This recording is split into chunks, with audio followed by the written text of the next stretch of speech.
Bien, bon, bah, je vais essayer de faire un live court. Je vais essayer de vous expliquer ce qu'est un serviteur de Dieu. Voilà. J'ai été appelé il y a 30 ans maintenant, au Seigneur. J'ai j'ai vécu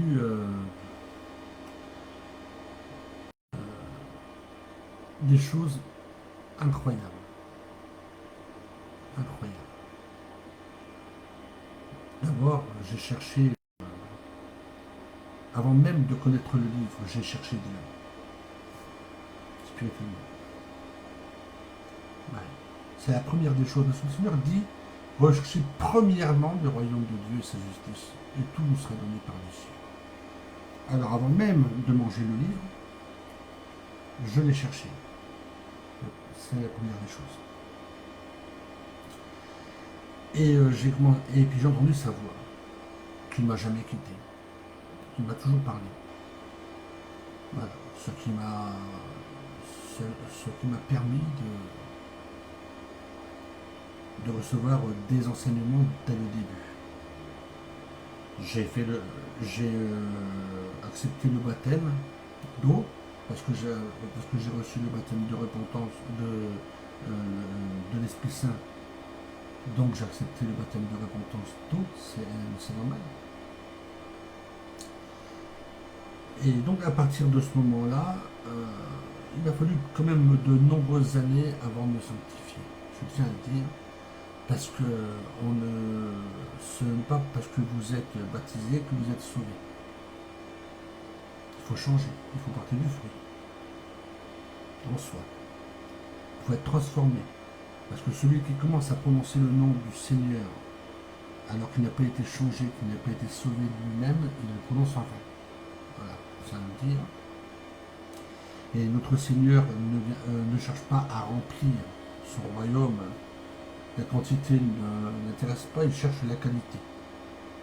Et la qualité, ce sont des gens sanctifiés, les justes, les gens saints. Soyez saints comme votre Père est saint, soyez parfaits comme votre Père est parfait.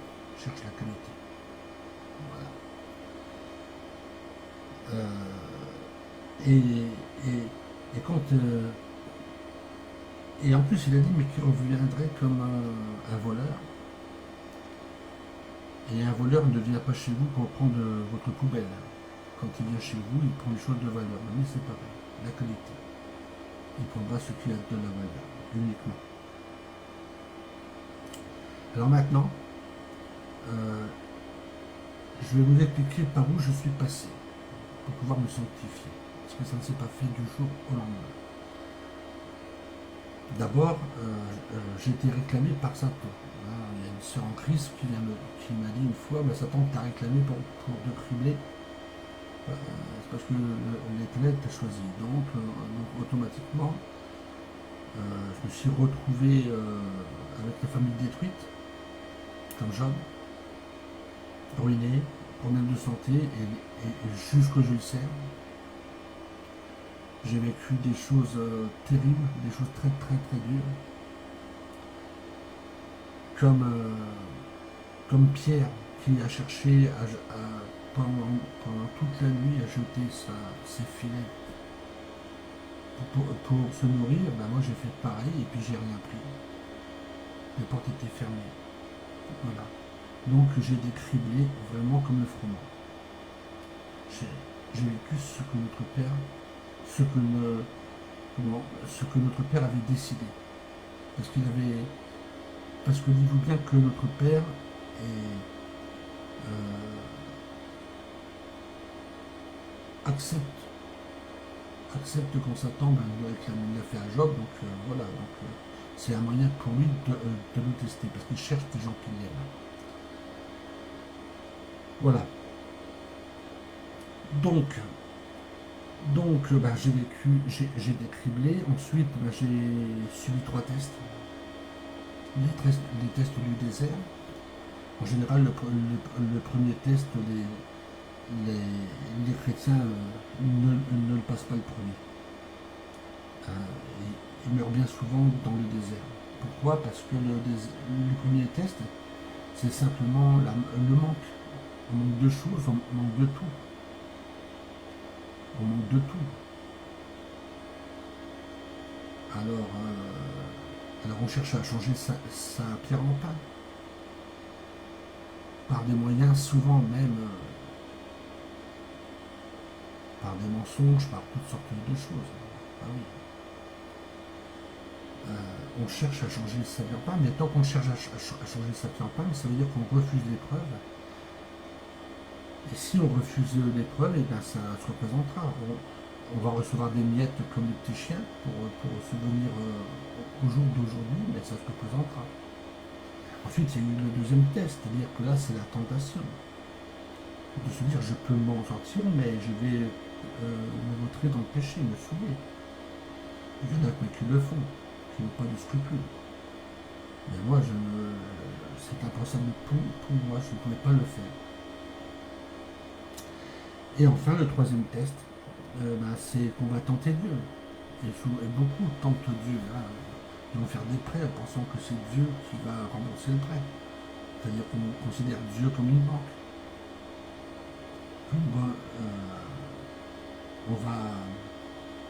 On va même promettre des choses au nom de Dieu. Là, il y a les faux serviteurs de Dieu qui promettent des choses au nom de Dieu. Dieu fera ceci pour toi, etc. Voilà. Là, comme si Dieu était à leur ordre, à leurs ordres. Hein, la femme elle devient une bonne à tout faire. Il faut savoir que qu'à un moment donné, beaucoup le savent, mais quand je suis monté dans le royaume, j'étais ravi au troisième ciel parce que le Seigneur est venu me chercher, que j'ai vu mon nom inscrit dans le livre des vies et que j'ai reçu une tunique, la tunique d'Aaron, la tunique bleue, ce qui vous confère une légitimité de pouvoir le servir.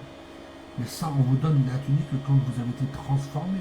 On ne va pas vous donner une tunique si vous n'avez pas été transformé. Si vous n'avez pas été sanctifié, le royaume ne vous donnera jamais une tunique. Les choses sont simples. On ne donne pas les clés d'une voiture à quelqu'un qui n'a pas le permis. On ne donne pas une fortune à quelqu'un qui ne saura pas la gérer. C'est clair aussi. Donc ceux qui pensent à recevoir des bénédictions, faut pas rêver. Faut pas rêver. Le Seigneur veut sauver les gens, il ne veut pas les enrichir, il veut les sauver. C'est lui le principal. Voilà, donc le serviteur de Dieu est quelqu'un qui a été transformé, changé totalement. Parce que en plus, quand il monte là-haut, parce que quand vous êtes monté une fois là-haut, mais vous connaissez la porte, vous connaissez le chemin, vous y retournez régulièrement. Et puis l'Esprit Saint, qui est le consolateur, va vous montrer les choses à venir. Il va vous expliquer tout, il va vous conduire dans toute la vérité. Et là, vous savez tout, le plan de Dieu, vous savez tous les moindres détails. En plus, vous connaissez le royaume, vous y allez régulièrement, mais vous découvrez de nouveaux endroits à chaque fois. C'est formidable, c'est merveilleux. Et ça, c'est pas donné à tout le monde. Alors, il y en a qui disent, oui, mais ça, c'est un privilège, c'est pas donné à tout le monde. Je fais, oui, mais les souffrances, c'est pas un privilège. C'est-à-dire que c'est plus une charge. C'est parce qu'on ne bénéficie pas de ce genre de choses sans avoir une feuille de route, sans avoir des ordres, sans avoir une mission, un dépôt. On a quelque chose à déposer. Un serviteur de Dieu n'est pas un pasteur, n'a pas besoin de titre, parce que dès lors que vous montez là-haut, vous devenez l'ami et le frère de votre Seigneur. Mais ça en fait, ça vaut tous les titres que le monde peut se faire. Voilà. Il n'y a pas de titre. Les titres, c'est pour les médiocres, les gens qui n'ont rien. C'est pour les médiocres. Moi, je suis envoyé comme un émissaire, c'est-à-dire comme un facteur. Voilà. Comme un coursier, je suis là, avec mon dépôt, et j'ai un colis à déposer. C'est tout. Je viens juste pour déposer. Je viens sur Terre déposer quelque chose. Voilà. J'ai pas besoin de titre. Voilà. L'émissaire est celui qui a un dépôt. Tant que vous serez près de l'émissaire, vous serez protégé. J'ai mis un poste là-dessus. Pourquoi? C'est parce qu'en fait, il est chargé d'une mission du royaume. Alors, soit que vous investissez, vous, dans une œuvre pour Dieu, parce que chacun fait son propre potager dans ce monde, vous comprendrez bien. Ou soit que vous entrez dans le plan de Dieu. Et là je n'ai même pas besoin de vous faire des promesses. Tout est au rendez-vous. Vous ne risquez rien. Vous ne risquez rien. Même si un jour, comme Épaphrodite, vous tombez malade, et bien ça n'aura pas d'effet sur vous. Parce que l'émissaire va intervenir auprès du royaume, et puis vous serez remis debout. Voilà, mais c'est la protection. Voilà. Bien. Voilà, donc un serviteur de Dieu, s'il n'est pas transformé, équipé, mandaté, c'est un usurpateur. Et s'il vous demande des offrandes, en plus c'est un voleur. Je ne voudrais pas être à la place d'eux. Je ne veux pas être à ma place. Parce que ça craint. Je peux vous le dire. Notre roi n'apprécie pas, mais qu'on se moque de lui. Il n'apprécie pas.